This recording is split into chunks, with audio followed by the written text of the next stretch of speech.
Ele tinha apenas 9 anos, e naquela noite de tempestade, tudo que ele queria era um lugar seco para se proteger da chuva. Mas ao entrar naquele prédio abandonado, o que ele encontrou no escuro mudou sua vida para sempre. E o fez chorar. Esta é a história de Miguel. Uma história que vai tocar seu coração e te fazer acreditar que ainda existe bondade nesse mundo. Antes de começar, me conta, de que cidade você está assistindo agora? Deixa aqui nos comentários. E se você ainda não é inscrito no canal, se inscreve agora e ativa o sininho para não perder nenhuma história emocionante como essa. Agora sim, vamos começar. A chuva caía como pedra sobre o papelão que cobria a cabeça de Miguel. Seus pés descalços chapinhavam nas poças d'água enquanto corria pela rua deserta, procurando qualquer lugar que o protegesse da tempestade que transformava a noite em um pesadelo gelado. Aos 9 anos, o menino já conhecia bem aquelas ruas do bairro periférico de São Paulo, mas nunca tinha visto uma chuva tão forte quanto aquela. O vento arrancava o papelão de suas mãos pequenas e trêmulas. Miguel tentava segurá-lo com força, mas seus dedos estavam dormentes de frio. A camiseta furada que vestia já não fazia diferença alguma. Estava encharcada, colada ao corpo magro como uma segunda pele. As calças curtas, herdadas de algum desconhecido que deixará roupas na igreja, pingavam água a cada passo. Ele vinha da feira, onde havia passado o dia todo catando frutas e legumes que os feirantes jogavam fora. Sua mãe estava doente em casa, deitada no colchão fino que dividiam no único cômodo onde moravam, nos fundos de uma casa alugada. A febre tinha voltado, e Miguel sabia que precisava trazer algo para ela comer. Conseguirá 3 bananas meio machucadas, 2 cenouras e uma batata. Estavam todos dentro de um saco plástico amarrado na cintura, debaixo da camiseta, para não molhar. Mas agora, com aquela tempestade, Miguel só pensava em encontrar um lugar seco. A casa onde moravam ficava ainda a 4 quarteirões dali, e ele sabia que não aguentaria chegar. Seus lábios estavam roxos, e seus dentes batiam incontrolavelmente. O frio penetrava seus ossos, e ele sentia as pernas começarem a fraquejar. Foi então que viu a construção abandonada. Era um prédio antigo, com as janelas quebradas e tapadas com madeira. Miguel já tinha passado por ali outras vezes, mas nunca havia prestado atenção. Agora, com a chuva caindo cada vez mais forte e o trovão ecoando como se o céu fosse desabar, aquele lugar parecia a salvação. Ele correu em direção à entrada lateral, onde uma porta de metal estava entreaberta. Miguel empurrou a porta com o ombro, e ela rangeu alto, abrindo o suficiente para ele se esgueirar para dentro. A escuridão o envolveu imediatamente. O cheiro de mofo e umidade era forte, mas ao menos ali não chovia. Ele encostou-se na parede, ofegante, sentindo a água escorrer do seu corpo e formar uma poça aos seus pés. Por alguns minutos, Miguel apenas respirou, tentando controlar os tremores. Seus olhos foram se acostumando com a escuridão, e ele começou a distinguir formas ao redor. Estava em um corredor estreito, com paredes descascadas e entulho pelo chão. À sua frente, uma escada de madeira subia para o 2º andar. Ele não sabia se deveria explorar ou apenas ficar ali, esperando a chuva passar. Foi quando ouviu um som baixo, quase imperceptível sob o barulho da tempestade lá fora. Um choro. Um choro fraco, abafado, que vinha de algum lugar acima. Miguel gelou. Seu coração disparou. Não estava sozinho ali. Alguém mais havia buscado abrigo naquele lugar abandonado. Ou talvez fosse alguém que morava ali, escondido do mundo. O menino pensou em sair correndo, mas seus pés não obedeceram. Algo naquele choro o prendeu ali. Não era um choro de adulto. Era agudo, frágil. Parecia o choro de uma criança. E Miguel conhecia bem aquele som. Era como o choro de seu irmão mais novo, que havia morrido 2 anos antes, de uma doença que a família não tinha dinheiro para tratar. Com as pernas ainda tremendo de frio e medo, Miguel começou a subir a escada de madeira. Cada degrau rangia sob seu peso, fazendo um barulho que ecoava pelo prédio vazio. O choro ficava mais claro a cada passo. Vinha do 2º andar, de uma porta entreaberta no fim do corredor. Miguel caminhou devagar, pisando com cuidado entre os pedaços de madeira e destroços que cobriam o chão. Seu coração batia tão forte que ele achava que quem quer que estivesse ali poderia ouvi-lo. Quando chegou à porta, estendeu a mão trêmula e a empurrou lentamente. A porta se abriu com um gemido longo, revelando um cômodo pequeno e escuro. A única luz vinha de uma fresta na janela tapada, por onde um raio ocasional de relâmpago iluminava brevemente o interior. Miguel entrou devagar, seus olhos vasculhando as sombras. O choro tinha parado assim que ele abriu a porta, substituído por um silêncio pesado que fez o menino engolir em seco. Tem alguém aí? Sussurrou Miguel, sua voz saindo trêmula e baixa. Ninguém respondeu. Ele deu mais um passo, e então outro relâmpago cortou o céu, iluminando o quarto por um breve segundo. Foi tempo suficiente para Miguel ver. No canto do quarto, encolhida contra a parede, estava uma menina. Ela deveria ter uns 6 ou 7 anos, com cabelos escuros grudados no rosto molhado. Seus olhos grandes estavam arregalados de medo, e ela abraçava os joelhos contra o peito, tremendo violentamente. Vestia apenas um vestido fino e rasgado, tão molhado quanto as roupas de Miguel. Não precisa ter medo, disse Miguel, tentando soar calmo apesar do próprio coração disparado. Eu também vim me esconder da chuva. A menina não respondeu, apenas continuou olhando para ele com aqueles olhos assustados. Miguel notou que ela não tinha sapatos. Seus pés pequenos estavam sujos e arranhados. Ele reconheceu aquele olhar. Era o mesmo que via no espelho quando sua mãe não tinha o que dar de comer, o mesmo desespero silencioso de quem já sofreu demais para ser tão novo. Miguel se aproximou devagar, como faria com um animal ferido. Sentou-se no chão a alguns metros de distância da menina, para não assustá-la mais. Tirou o saco plástico de dentro da camiseta e o colocou no chão entre eles. Eu tenho umas frutas aqui, disse ele, abrindo o saco e mostrando as 3 bananas machucadas. Você quer uma? Tá molhada, mas dá para comer. A menina olhou para as bananas, depois para Miguel, e então seus olhos se encheram de lágrimas. Ela assentiu levemente com a cabeça. Miguel pegou uma das bananas e estendeu para ela. Com as mãos tremendo, a menina pegou a fruta e começou a descascá-la rapidamente, comendo com uma fome que Miguel conhecia bem, a fome de quem não come há dias. Enquanto ela comia, Miguel observou melhor o quarto. Havia um colchão velho e rasgado em um canto, coberto de manchas e sujeira. Algumas garrafas plásticas vazias estavam espalhadas pelo chão. Um cobertor fino e esfarrapado estava jogado perto da menina.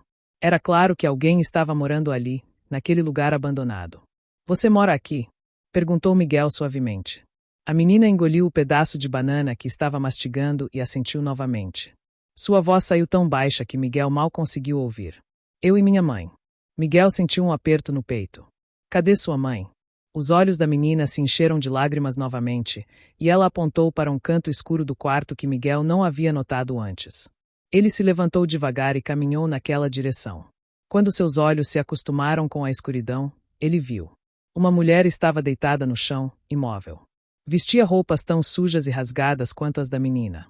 Seu rosto estava virado para a parede, e ela não se mexia. Miguel sentiu seu estômago revirar.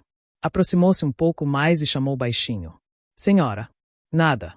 Ele se abaixou e tocou levemente o ombro da mulher. Estava gelado. Miguel retirou a mão rapidamente, sentindo o pânico subir pela garganta.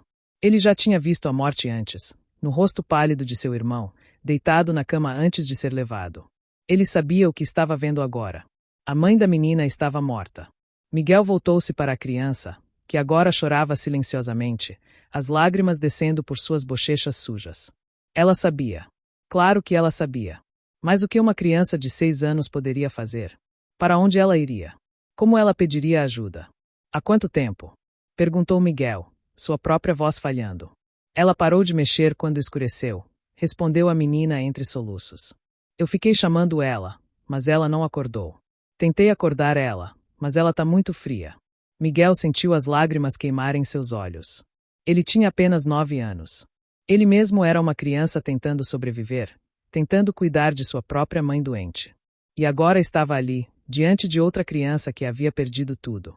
O peso daquela situação era grande demais para seus ombros pequenos. Mas ele não podia simplesmente ir embora. Miguel respirou fundo, secou as próprias lágrimas com as costas da mão e olhou para a menina. Como você se chama? Ana, respondeu ela baixinho. Ana, eu sou o Miguel, disse ele, tentando manter a voz firme. Eu vou te ajudar, tá bem? Você não vai ficar aqui sozinha. Ana olhou para ele com aqueles olhos grandes e assustados, como se não acreditasse que alguém realmente fosse ajudá-la. Miguel sabia que precisava fazer algo. Mas o quê? Chamar a polícia. Eles levariam Ana para algum abrigo, separariam ela de tudo que conhecia. E a mãe dela? O corpo ficaria ali até alguém descobrir. Miguel sentou-se ao lado de Ana, ainda processando tudo o que estava acontecendo. A tempestade lá fora continuava com força total, o vento uivando pelas frestas das janelas tapadas e a chuva martelando o telhado do prédio abandonado. Dentro daquele quarto escuro e frio, duas crianças se olhavam, ambas assustadas, ambas perdidas, mas agora não mais sozinhas. Você tem mais alguém? Perguntou Miguel. Pai, tia, avó, alguém? Ana balançou a cabeça negativamente. Minha mãe disse que não temos ninguém. A gente morava longe, mas perdemos a casa. Viemos para São Paulo porque ela disse que aqui tinha mais gente, mais lugares para pedir ajuda. Mas ninguém ajudou. A voz da menina era tão carregada de tristeza que Miguel sentiu seu coração se partir. Ele conhecia aquela história. Sua própria família tinha vindo do interior, fugindo da seca e da falta de trabalho. Chegaram à cidade grande achando que encontrariam oportunidades, mas o que encontraram foi apenas uma luta diferente, igualmente dura. Miguel olhou para o saco plástico no chão. Restavam 2 bananas, as cenouras e a batata. Era tudo que ele tinha conseguido para sua mãe. Mas olhando para Ana, tão pequena, tão frágil, tremendo de frio e de medo, ele soube o que precisava fazer. Toma, disse ele, empurrando o saco na direção dela. Come mais. Você precisa. E você? Perguntou Ana, sua voz ainda trêmula. Eu como em casa, mentiu Miguel. Ele não sabia se teria algo para comer em casa, mas não importava. Ana precisava mais do que ele naquele momento. Enquanto Ana comia a segunda banana devagar, saboreando cada pedaço como se fosse a coisa mais preciosa do mundo, Miguel começou a pensar. Ele não podia deixar Ana ali sozinha com o corpo da mãe. Mas também não podia simplesmente levá-la com ele. Sua própria casa era minúscula. Sua mãe estava doente, mal tinham o que comer. Como poderia trazer mais uma boca para alimentar? Mas então ele pensou em sua mãe. Mesmo doente, mesmo sofrendo, ela sempre encontrava um jeito de ajudar os outros. Quando a vizinha estava passando fome, sua mãe dividia o pouco arroz que tinham. Quando o filho do senhor José ficou doente, foi sua mãe quem passou a noite cuidando dele enquanto o pai trabalhava. Ela sempre dizia que, por mais pobre que fossem, sempre havia alguém em situação pior, e que ajudar era o que nos mantinha humanos. Miguel olhou para Ana novamente. A menina havia terminado a banana e agora olhava para ele com uma expressão que era ao mesmo tempo agradecida e perdida. Ela era essa pessoa em situação pior. Ela não tinha mais ninguém no mundo. E Miguel, mesmo sendo apenas uma criança, não podia virar as costas para isso. Ana, disse Miguel, sua voz ganhando uma determinação que ele não sabia que tinha. Eu vou te levar comigo. Você vai ficar com a gente, com eu e minha mãe. Não vai ser fácil. A gente não tem quase nada, mas você não pode ficar aqui. Os olhos de Ana se arregalaram. Mas e a minha mãe? Miguel respirou fundo. Essa era a parte mais difícil. A gente precisa avisar alguém sobre ela. Mas primeiro, eu preciso te tirar daqui. Você tá com muito frio, molhada. Se ficar aqui, vai ficar doente. Eu não posso deixar minha mãe sozinha, disse Ana, sua voz começando a subir em pânico. Ela vai ficar sozinha no escuro. Miguel se aproximou e segurou as mãos pequenas e geladas de Ana. Sua mãe não tá mais aqui, Ana. Ela já foi. O que tá aqui é só o corpo dela. Ela não sente mais frio, não sente mais nada. Mas você sim. Você tá viva, e sua mãe ia querer que você ficasse viva. Ana começou a chorar de novo, mas dessa vez Miguel a puxou para um abraço. A menina se agarrou a ele, soluçando contra seu peito. Miguel também chorou, sentindo o peso de tudo aquilo, a morte, a solidão, a injustiça de 2 crianças terem que passar por algo assim. Ficaram assim por longos minutos, apenas segurando um ao outro no escuro, enquanto a tempestade lá fora começava a diminuir. Quando Ana finalmente parou de chorar, Miguel se afastou e olhou para ela seriamente. A gente precisa ir agora. A chuva tá parando, e eu preciso te levar para casa antes que escureça mais. Você consegue andar? Ana assentiu, limpando o rosto com as mãos. Miguel se levantou e olhou ao redor do quarto, procurando algo que pudesse ajudar. Viu o cobertor esfarrapado e o pegou, sacudindo a poeira. Enrolou ao redor dos ombros de Ana, tentando dar-lhe um pouco de calor. Tem mais alguma coisa sua aqui que você quer levar? Perguntou ele. Ana olhou ao redor e então correu até um canto do quarto. Abaixou-se e pegou algo pequeno do chão. Quando voltou, Miguel viu que era uma boneca de pano velha e suja, com o olho faltando e o cabelo desfiado. Mas para Ana, aquilo era obviamente um tesouro. Minha mãe fez para mim, disse ela baixinho, abraçando a boneca contra o peito. Miguel assentiu, sentindo um nó na garganta. Então vamos levar ela. Antes de saírem, Miguel olhou mais uma vez para o canto onde estava o corpo da mãe de Ana. Ele sabia que precisaria avisar alguém, mas não agora. Agora, sua prioridade era tirar Ana dali e levá-la para um lugar seguro. Amanhã, ele pensaria em como resolver o resto. Pegou a mão de Ana e a guiou para fora do quarto, descendo a escada de madeira com cuidado. Quando chegaram à porta de metal pela qual ele tinha entrado, a chuva havia se transformado em uma garoa fina. O céu estava escuro, mas não era mais aquele temporal assustador. Miguel e Ana saíram do prédio abandonado para a rua molhada. O ar estava mais frio agora depois da chuva, e uma névoa fina começava a se formar nas esquinas das ruas mal iluminadas. Miguel segurava firme a mão de Ana, que tremia sob o cobertor esfarrapado. A menina apertava a boneca de pano contra o peito com a mão livre, seus pés descalços pisando com cuidado nas poças d'água. As ruas estavam desertas.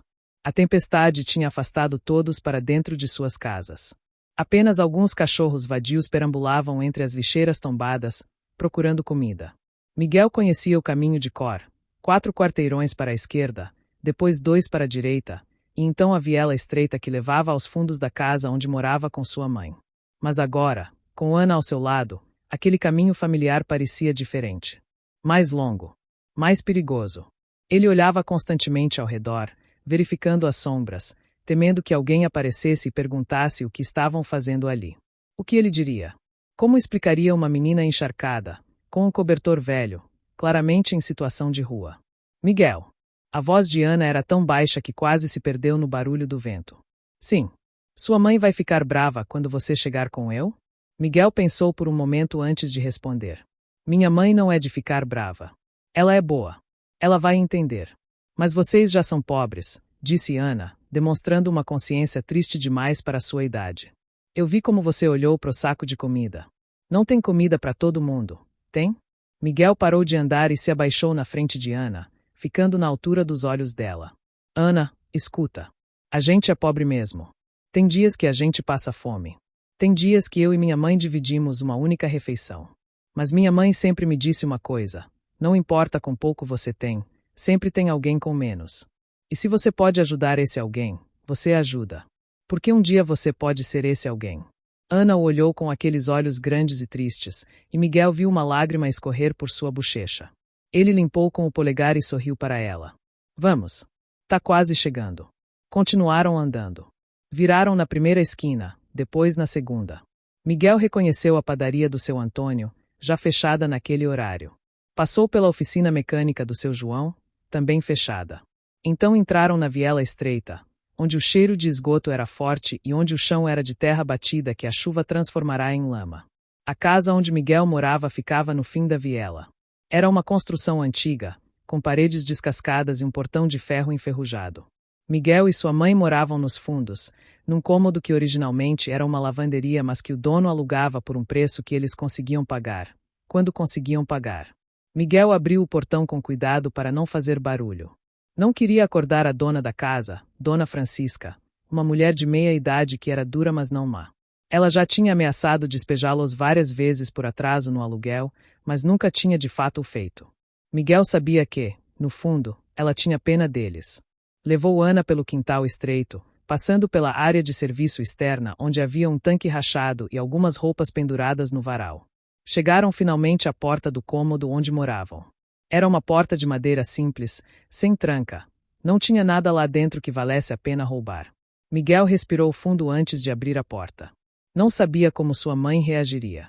Ela estava doente, fraca, mal conseguindo cuidar de si mesma. Como reagiria ao ver que ele tinha trazido outra criança para casa? Empurrou a porta devagar. O cômodo estava escuro, iluminado apenas por uma vela que queimava num pires sobre a caixa de madeira que servia como mesa. Sua mãe estava deitada no colchão no chão, coberta com o único lençol que tinham. Ela se mexeu quando ouviu a porta abrir. Miguel. Sua voz estava rouca, fraca. Você demorou, filho. Eu estava preocupada. Desculpa, mãe. A tempestade pegou eu no meio do caminho.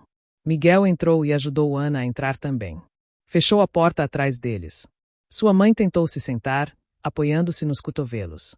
Foi então que ela viu Ana. Miguel. Havia confusão na voz dela. Quem é essa menina?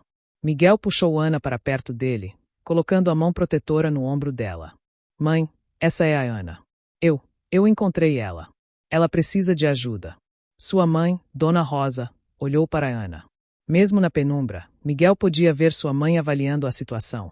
A menina molhada, suja, tremendo de frio, com aquele cobertor esfarrapado e a boneca velha. Os olhos de Dona Rosa se encheram de compreensão e compaixão. Meu Deus, sussurrou ela. Vem cá, menina. Vem aqui perto da luz. Ana olhou para Miguel, que assentiu encorajadoramente. Então ela caminhou devagar até perto do colchão. Dona Rosa estendeu a mão e tocou o rosto de Ana suavemente. Você tá gelada, filha. E molhada. Miguel, pega a toalha ali. Miguel rapidamente pegou a única toalha que tinham, pendurada num prego na parede. Estava limpa mas velha, com vários buracos. Entregou para sua mãe, que começou a secar Ana com cuidado, como se ela fosse feita de porcelana. Cadê seus pais, filha? Perguntou Dona Rosa gentilmente. Ana não respondeu. Apenas olhou para Miguel com os olhos cheios de lágrimas. Miguel se aproximou e colocou a mão no ombro de sua mãe. Mãe, começou Miguel, sua voz trêmula. A gente precisa conversar. Dona Rosa olhou para o filho, e naquele olhar Miguel viu que ela já sabia que algo grave havia acontecido. Ela terminou de secar Ana e a envolveu no cobertor menos esfarrapado que tinha, o que normalmente usava sobre si mesma à noite. Depois, com dificuldade, conseguiu se sentar completamente no colchão, apoiando as costas na parede. Ana, querida, disse Dona Rosa suavemente. Você pode sentar aqui do meu lado enquanto eu converso com o Miguel? Ana assentiu e se sentou ao lado de Dona Rosa, que passou o braço ao redor dos ombros da menina. Miguel se sentou no chão na frente delas, suas pernas cruzadas. Ele não sabia por onde começar. Como dizer para sua mãe que havia uma mulher morta num prédio abandonado? Como explicar que tinha trazido uma criança órfã para casa? A mãe dela tá morta, disse Miguel finalmente, direto ao ponto. Não havia maneira suave de dizer aquilo. Dona Rosa fechou os olhos por um momento, como se tivesse levado um soco. Quando os abriu novamente, havia lágrimas ali. Onde? Miguel contou tudo. Falou sobre como tinha buscado o abrigo da tempestade no prédio abandonado, sobre como tinha ouvido o choro de Ana, sobre o que tinha encontrado naquele quarto escuro e frio. Falou sobre a mulher deitada no canto, sobre como estava claro que Ana e sua mãe vinham vivendo ali, escondidas, sem ninguém para ajudá-las. Enquanto ele falava, Ana permaneceu em silêncio ao lado de Dona Rosa, abraçando sua boneca, lágrimas silenciosas escorrendo por suas bochechas. Dona Rosa a puxou mais para perto, beijando o topo de sua cabeça, fazendo os pequenos sons reconfortantes que mães fazem quando tentam acalmar uma criança. Nós estava sem ter onde ir, disse Ana de repente, sua voz pequena mas clara. Minha mãe perdeu o emprego de limpeza porque ela ficou doente. A gente perdeu o quartinho que a gente alugava. A mulher jogou nossas coisas na rua. A gente ficou na rua por um tempo, mas era perigoso. Tinha homem ruim que olhava para minha mãe de um jeito que ela não gostava. Então a gente achou aquele prédio velho e se escondeu lá. Há quanto tempo vocês estavam lá? Perguntou Dona Rosa, sua voz cheia de dor. Não sei, respondeu Ana. Muitos dias. Minha mãe saía durante o dia para pedir comida, para ver se arranjava algum dinheiro. Às vezes ela trazia pão. Às vezes trazia nada. Ela foi ficando mais fraca. Parou de sair. Ficava só deitada, falando coisas sem sentido. Hoje cedo ela ainda me reconheceu. Disse que me amava. Depois ela fechou os olhos e não abriu mais. Miguel sentiu as lágrimas queimarem seus olhos. Ele olhou para sua mãe e viu que ela também estava chorando. Dona Rosa abraçou Ana mais apertado, como se pudesse de alguma forma protegê-la de toda a dor que ela já tinha vivido. E você ficou lá com ela o dia todo? Perguntou Dona Rosa suavemente. Ana assentiu. Eu não sabia o que fazer. Eu chamava ela, mas ela não respondia. Eu cobri ela com o cobertor, mas ela continuava fria. Eu tinha muito medo. Muito frio. Aí veio a tempestade e ficou mais frio ainda. Eu só chorava, porque eu não sabia o que fazer. E aí o Miguel te encontrou, completou Dona Rosa, olhando para seu filho com orgulho e tristeza ao mesmo tempo. Mãe, disse Miguel, sua voz firme apesar das lágrimas. Eu não podia deixar ela lá. Eu sei que a gente não tem quase nada. Eu sei que mal temos comida para nós. Mas eu não podia deixar ela sozinha. Não podia. Dona Rosa olhou para seu filho por um longo momento. Depois estendeu o braço livre e puxou Miguel para perto também, abraçando ambas as crianças. Você fez certo, meu filho. Você fez o que era certo. E eu tô orgulhosa de você. Miguel se aconchegou no abraço de sua mãe, sentindo uma mistura de alívio e medo. Alívio porque ela não estava brava, porque ela entendia. Medo porque ele não sabia o que fariam agora. Como cuidariam de Ana? Como alimentariam mais uma boca quando mal tinham o que comer? Mas mãe, disse ele, afastando-se um pouco para olhar para ela. A gente precisa contar para alguém sobre a mãe da Ana. A gente precisa avisar a polícia, ou não sei quem. Eu sei, respondeu Dona Rosa, assentindo. A gente vai fazer isso amanhã cedo. Mas hoje à noite, primeiro a gente cuida das crianças vivas. Ana, você comeu alguma coisa hoje? Ana balançou a cabeça. Só a banana que o Miguel me deu. Dona Rosa olhou para Miguel com uma pergunta nos olhos. Ele baixou a cabeça, envergonhado. Eu dei as bananas para ela, mãe. Ela estava com mais fome que eu. As cenouras e a batata estão no saco lá. Miguel, meu filho, disse Dona Rosa, sua voz cheia de emoção. Você é bom demais para esse mundo. Vem cá, me ajuda a levantar. A gente vai cozinhar essas cenouras e essa batata e fazer uma sopa para nós três. Não vai ser muito, mas a gente vai dividir o que tem. Miguel ajudou sua mãe a se levantar. Ela estava fraca, seus movimentos lentos, mas havia determinação em seus olhos. Ela acendeu o pequeno fogareiro a gás que tinham, pegou a única panela e começou a preparar a sopa com as cenouras e a batata que Miguel havia trazido. Enquanto a água fervia, Dona Rosa cortava os legumes com uma faca cega. Miguel sentou-se ao lado de Ana, que agora estava um pouco mais calma. A menina observava tudo com olhos atentos, como se não conseguisse acreditar que estava ali, que alguém estava cuidando dela. Ana, disse Miguel baixinho. Você vai ficar bem. Eu prometo. Ana olhou para ele, e pela primeira vez desde que Miguel a havia encontrado, ela esboçou um pequeno sorriso. Era triste, hesitante, mas era um sorriso. Você é meu amigo. Sou, respondeu Miguel sem hesitar. Seu amigo e seu irmão agora. O cheiro da sopa começou a preencher o pequeno cômodo. Era um cheiro simples, apenas vegetais cozidos na água, mas para aquelas 3 pessoas famintas, era o melhor cheiro do mundo. Dona Rosa serviu a sopa em 3 tigelas rachadas, dividindo tudo igualmente, mesmo quando Miguel protestou que ela e Ana deveriam comer mais. Nessa casa, todo mundo come igual, disse Dona Rosa firmemente. Pouco ou muito, a gente divide. Sempre foi assim, sempre vai ser. Comeram em silêncio, saboreando cada colherada. Quando terminaram, Dona Rosa guardou a panela e depois preparou o colchão para dormirem.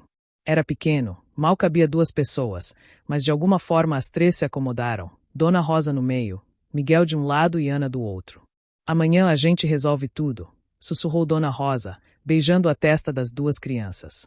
Amanhã a gente vê o que fazer. Mas hoje, a gente dorme em paz, sabendo que fizemos o que era certo. Miguel fechou os olhos, ouvindo a respiração de sua mãe de um lado e de Ana do outro. O cômodo era frio, o colchão era fino, e ele sabia que dias difíceis viriam. Mas ali, naquele momento, apertados naquele espaço pequeno, as 3 pessoas mais carentes do mundo tinham algo precioso, tinham uns aos outros. Miguel acordou com os primeiros raios de sol entrando pela fresta da janela. Por um momento, confuso, ele não entendeu por que estava tão apertado no colchão. Então se lembrou, Ana. A menina estava encolhida entre ele e sua mãe, ainda abraçada à boneca de pano. Ela dormia profundamente, sua respiração leve e regular. Era provavelmente a primeira noite em muito tempo que ela conseguia dormir de verdade, sem medo, sem frio, sem solidão. Dona Rosa já estava acordada. Miguel a viu sentada na caixa de madeira que servia como mesa, as mãos entrelaçadas, olhando para as 2 crianças que dormiam.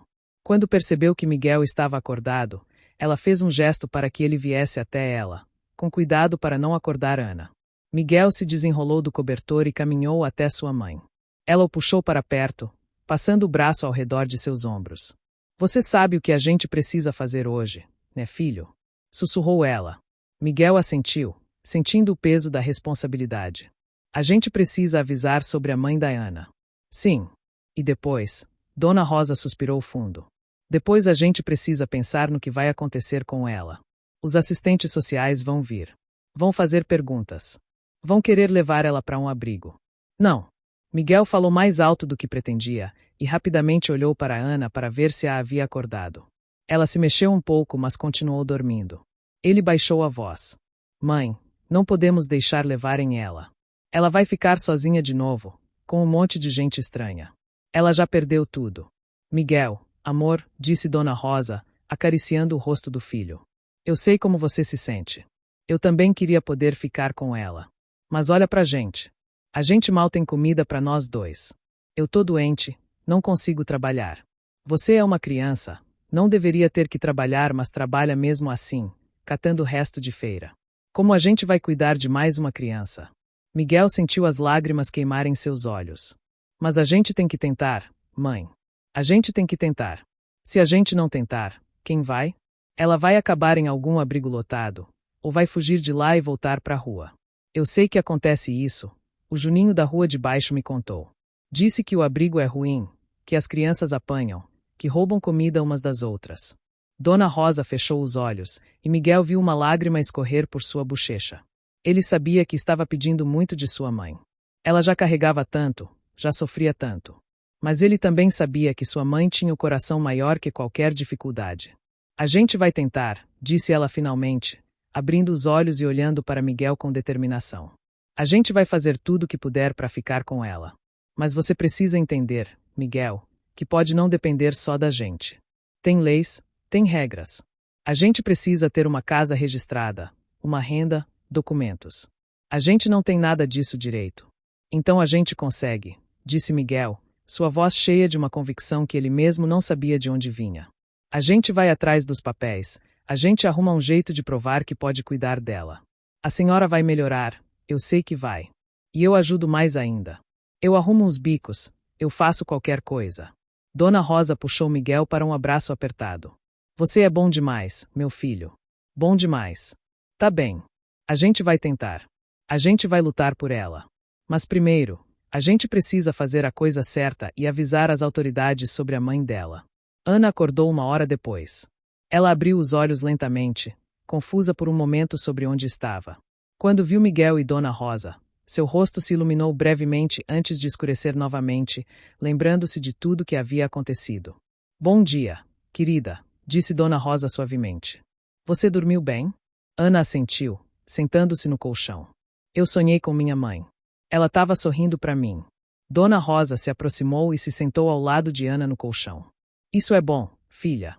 Sua mãe deve estar em paz agora, olhando por você lá de cima.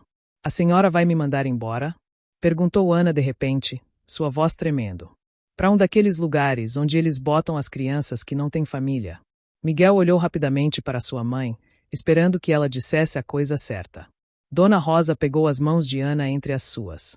Ana, hoje a gente precisa ir avisar sobre sua mãe. É importante, para que cuidem bem dela, para que ela tenha um enterro digno. As pessoas vão fazer perguntas, vão querer saber onde você vai ficar. E eu não posso prometer nada, porque a situação é complicada. Mas o que eu posso prometer é que eu e o Miguel vamos fazer tudo, mas tudo mesmo, para que você possa ficar com a gente. A gente quer que você fique. Você entende? Ana assentiu, as lágrimas escorrendo silenciosamente. Ela se jogou nos braços de Dona Rosa, abraçando-a com força. Eu quero ficar com vocês. Vocês são bons para mim. Dona Rosa abraçou Ana de volta, fazendo um sinal para Miguel se juntar a elas. Os três ficaram ali, abraçados, reunindo forças para o dia difícil que tinham pela frente. Depois do café da manhã, apenas água com açúcar, que era tudo que tinham, Dona Rosa se arrumou o melhor que pôde. Vestiu seu único vestido limpo, passou um pente no cabelo. Ajudou Ana a lavar o rosto e as mãos com a água da torneira do quintal. Miguel também se lavou, vestindo uma camiseta menos furada que a do dia anterior. A caminhada até a delegacia mais próxima levou quase 1 hora. Dona Rosa estava fraca e precisava parar várias vezes para descansar. Miguel segurava sua mão de um lado e a mão de Ana do outro, como se pudesse mantê-las seguras apenas com aquele gesto simples. A delegacia era um prédio cinza e intimidador. Guardas na entrada os olharam com desconfiança quando entraram. Dentro, havia filas de pessoas esperando para serem atendidas, um cheiro forte de desinfetante e vozes se misturando num burburinho constante. Dona Rosa se aproximou do balcão de atendimento e explicou, com voz tremula, que precisavam reportar uma morte. A atendente, uma mulher de meia idade com expressão cansada, os fez sentar e esperar. Esperaram por 2 horas. Finalmente, foram chamados para uma sala pequena onde um investigador fez perguntas. Onde estava o corpo? Como souberam da morte? Qual era a relação deles com a falecida? Dona Rosa respondeu tudo com honestidade, com Miguel complementando os detalhes sobre como havia encontrado Ana. O investigador fez anotações, seu rosto inexpressivo. Quando terminaram de contar, ele olhou para Ana com um misto de pena e preocupação. E a menina vai ficar com vocês? Perguntou ele. Se for possível, sim, respondeu Dona Rosa. Ela não tem mais ninguém. Senhora, a senhora tem condições de cuidar de uma criança. A pergunta não foi feita com crueldade, mas era direta. A senhora tem casa própria. Renda fixa. Registro. Dona Rosa baixou a cabeça. Não, senhor. Eu moro de aluguel, num cômodo. Tô desempregada porque fiquei doente. Não tenho registro em lugar nenhum. O investigador suspirou. Então a senhora sabe que eu vou ter que acionar o conselho tutelar. É protocolo. A criança precisa ficar sob custódia do Estado até que se resolva a situação. Não, gritou Ana, agarrando-se a Dona Rosa. Eu não quero ir. Por favor. Eles são bons para mim. O coração de Miguel se partiu ao ver o pânico no rosto de Ana. Ele se levantou, colocando-se entre o investigador e Ana de forma protetora. O senhor não pode levar ela, disse Miguel, sua voz firme apesar do medo.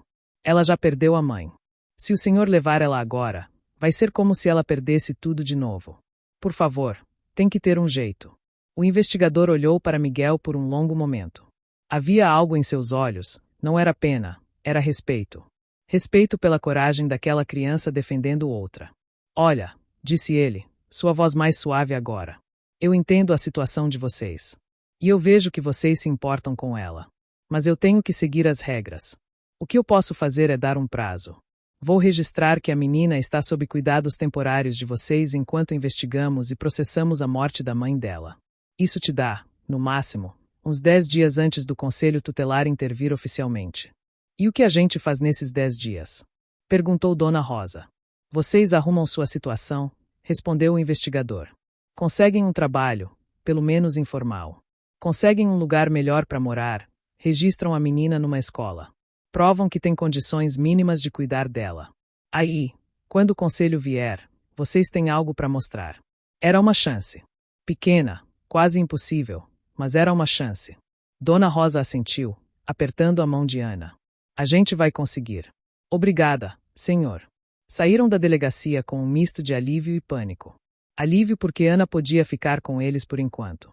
Pânico porque tinham apenas 10 dias para mudar completamente sua situação.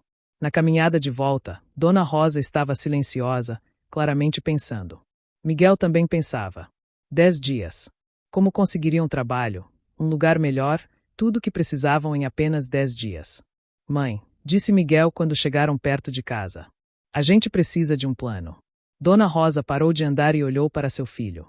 Depois olhou para Ana, que caminhava cabisbaixa ao lado deles. Finalmente, ela assentiu. Você tá certo. E eu tenho uma ideia. Mas vai precisar de coragem da gente, principalmente de mim. Chegaram em casa e Dona Rosa fez as duas crianças sentarem. Ela ficou de pé na frente deles, apoiando-se na parede porque ainda estava fraca. Eu vou procurar a Dona Francisca, a dona da casa, disse ela. Vou contar tudo para ela, sobre a Ana, sobre nossa situação. Vou pedir ajuda. Ela conhece gente, tem contatos. Se alguém pode nos ajudar a arrumar emprego rápido, é ela. Mas mãe, a Dona Francisca é dura, protestou Miguel. Ela já ameaçou despejar a gente. Eu sei, respondeu Dona Rosa. Mas eu também sei que ela tem um coração, mesmo que tente esconder. E às vezes, tudo que as pessoas precisam é de alguém que peça ajuda. Orgulho não vai resolver nossa situação. A gente precisa de ajuda, e a gente precisa ter humildade para pedir. Miguel olhou para sua mãe com admiração. Ele sabia o quanto era difícil para ela, uma mulher orgulhosa que sempre trabalhou duro, ter que pedir ajuda. Mas ela estava disposta a fazer isso por Ana. E eu vou junto, disse Miguel. A gente é uma família agora. A gente enfrenta tudo junto. Ana, que havia ficado quieta todo esse tempo, levantou e abraçou os dois. Obrigada, sussurrou ela. Obrigada por não desistir de mim. Dona Rosa bateu na porta da casa grande naquela mesma tarde. Seu coração batia forte, e suas mãos tremiam ligeiramente. Miguel e Ana estavam logo atrás dela, formando uma pequena trincheira de coragem e desespero. Dona Francisca abriu a porta, sua expressão inicial de surpresa rapidamente se transformando em preocupação. Era uma mulher robusta, de cabelos grisalhos presos num coque apertado, olhos perspicazes que não perdiam nenhum detalhe. Dona Rosa. Aconteceu alguma coisa? Dona Francisca, eu preciso conversar com a senhora. Por favor. É importante. Sentaram-se na sala simples mas limpa. Dona Rosa respirou fundo e contou tudo. Falou sobre como Miguel havia encontrado Ana, sobre a mãe morta no prédio abandonado, sobre os 10 dias que tinham para provar que podiam cuidar da menina. Quando terminou de falar, um silêncio pesado preencheu a sala. Ana segurava a mão de Miguel com força, seus olhos fixos no chão. Todos esperavam o veredito de Dona Francisca.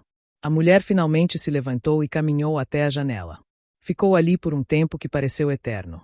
Então se virou, e havia lágrimas em seus olhos. Eu perdi uma filha há 15 anos. Ela tinha 8 anos quando morreu de pneumonia. A gente não tinha dinheiro pro hospital. Desde então, eu jurei que nunca mais ia fechar os olhos pro sofrimento de uma criança. Ela pegou as mãos de Ana entre as suas. Você não vai pro abrigo, menina. Não se eu puder evitar. O alívio que inundou Miguel foi tão intenso que ele quase não conseguiu respirar. Dona Rosa começou a chorar. Deixa eu terminar, disse Dona Francisca. Eu tenho uma comadre na padaria que tá precisando de ajudante. Vou falar com ela para te dar uma chance, Rosa. E o seu João da oficina precisa de alguém para lavar peças aos sábados. O menino aceita. Sim, senhora. Miguel quase gritou. O quartinho do lado do de vocês está vazio. Vou juntar com o cômodo de vocês. Vai ficar apertado, mas vai ter espaço. E não vou cobrar mais aluguel. Ana se levantou e abraçou Dona Francisca. A mulher derreteu naquele abraço, chorando lágrimas guardadas há 15 anos. Os dias seguintes foram intensos. Dona Rosa começou na padaria, saindo de madrugada e voltando ao meio-dia, exausta mas com dinheiro. Miguel trabalhava aos sábados na oficina. Dona Francisca providenciou roupas para Ana e a matriculou na escola. Quando o conselho tutelar veio, 10 dias depois, encontraram uma situação muito diferente. Ana estava limpa, vestida, matriculada na escola. Dona Rosa tinha emprego comprovado. Havia comida na despensa. A assistente social entrevistou todos, fez anotações, tirou fotos. No fim, se sentou com Dona Rosa. Eu vou recomendar que Ana permaneça sob seus cuidados. Vocês precisam passar por avaliações regulares, mas considerando o vínculo estabelecido e as melhorias evidentes, vejo mais benefício em manter a criança onde ela se sente segura e amada. Dona Rosa apenas assentiu, as lágrimas impedindo qualquer palavra. Miguel apertou sua mão. Ana sorriu, um sorriso genuíno, completo, o primeiro desde que sua mãe havia morrido. Naquela noite, depois que a assistente foi embora e Dona Francisca trouxe um bolo que havia feito, as 3 pessoas se deitaram no colchão ampliado. Miguel, sussurrou Ana no escuro. Sim. Você acha que minha mãe tá feliz, sabendo que eu tô bem? Eu acho que ela tá em paz, sabendo que você tem uma família agora. Eu tenho uma família, repetiu Ana, saboreando as palavras. Eu tenho vocês. A gente é tudo família agora, concordou Dona Rosa sonolenta. Miguel olhou para o teto. Lá fora, o mundo continuava duro. Amanhã traria novos desafios. Mas ali, naquele momento, 3 pessoas que o mundo havia esquecido haviam encontrado umas às outras. Miguel havia saído procurando apenas um abrigo da tempestade. O que encontrou foi muito mais precioso. Encontrou propósito, força, uma irmã. E chorou, não de tristeza, mas de gratidão, porque mesmo no meio de tanta escuridão, ainda havia luz.